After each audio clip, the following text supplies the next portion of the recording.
So we want to use one of these 4 techniques that are covered in this section to avoid having any bias. All right, so what does this word mean? What does it mean, bias? Bias means that you have prejudice in favor or against something. Okay, so I'm just going to kind of jot this down. Prejudice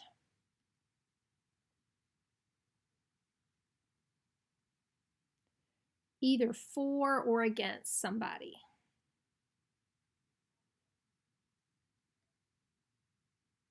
So when I select the people to be in my sample, I want to be sure that I don't have any bias. I don't want any prejudice. I don't want to lean more towards selecting one person rather than another. I want to be sure that I'm being fair.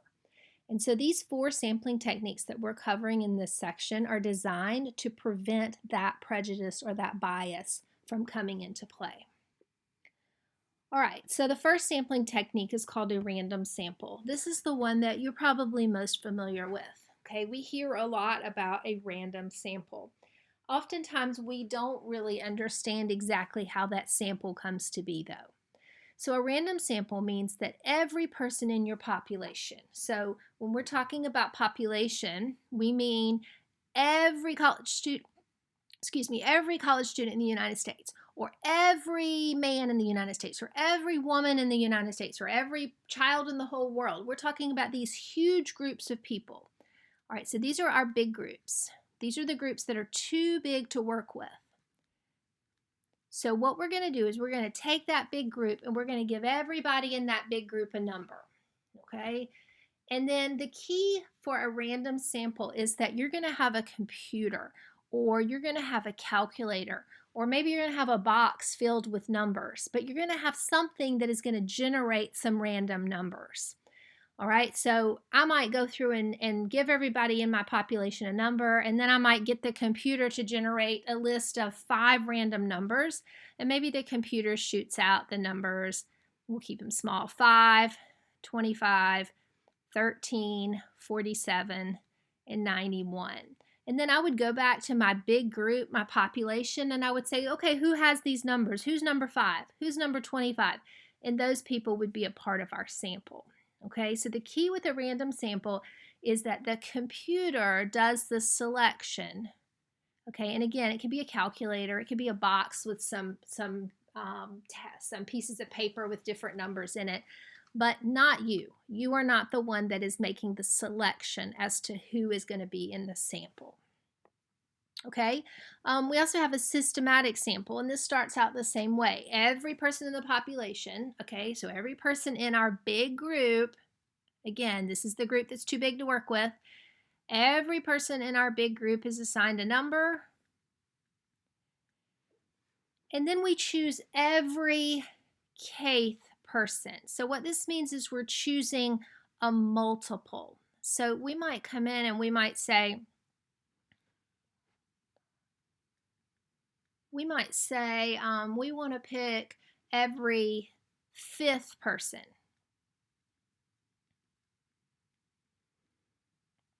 Okay, or we might pick every 100th person, all right, or every 30th person. Okay, you want some multiple. I'm just going to put etc. right here. All right, you want some multiple happening so that you are very systematically going through your big group and picking people, every 5th person, every 100th person, every 1000th person, whatever the case may be. If you have that multiple, then you have a systematic sample.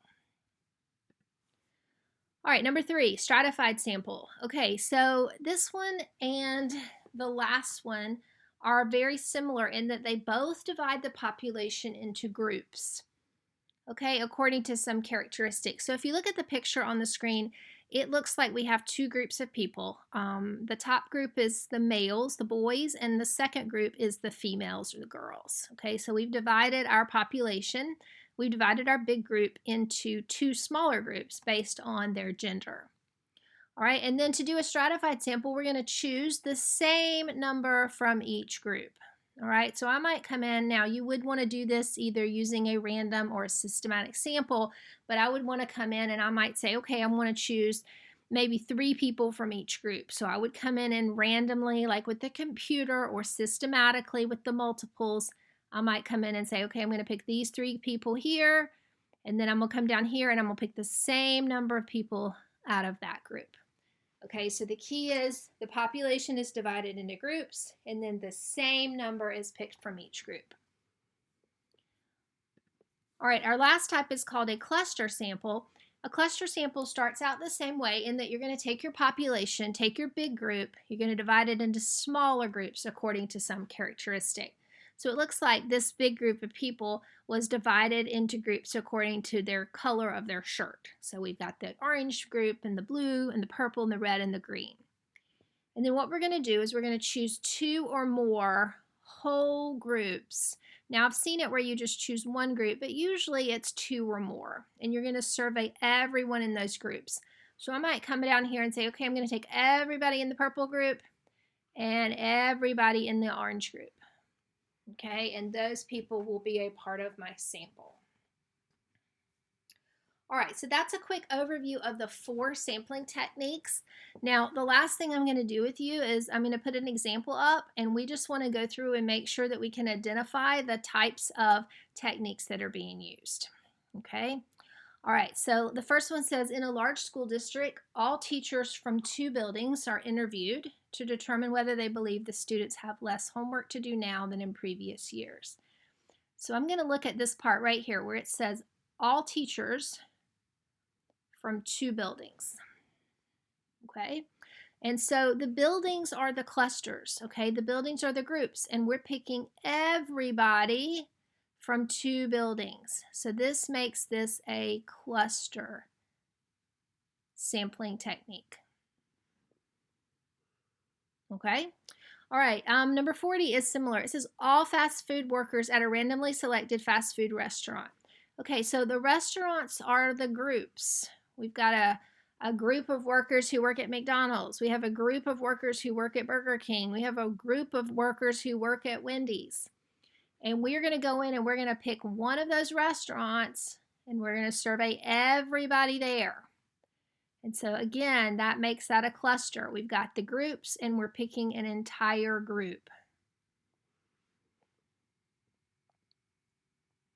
All right, number 41, a group of unmarried men are selected using random numbers. So hopefully this one seems easy. If we're using random numbers, those are generated by a computer or a calculator. That's an example of a random sample. The next one, every 100th hamburger. So there's our multiple. So remember that any indication of a multiple would be systematic.